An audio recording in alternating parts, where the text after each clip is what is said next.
to. So yung 3D printing business is parang printing business lang din. Pero imbis na nagpiprint lang tayo ng ink sa canvas, yung machine po natin is gumagawa ng mismong object or 3D item na po mismo from thermoplastic or photopolymers. Sa halip na ink o tinta, gumagamit sa 3D printing ng PLA o polylactic acid.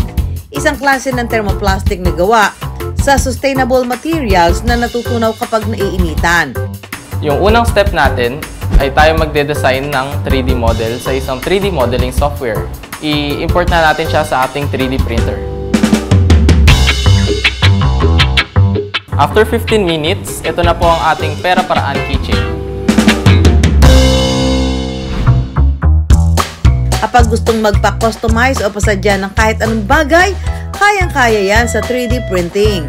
Yung 3D printing po is a really diverse business kasi pwede po tayong mag-branch out sa mga medical, dental, product development, thesis, prototypes, artistic figurines. In my case po, since student, mostly mga university-related po yung hawak ko. More on school yung niche ko po.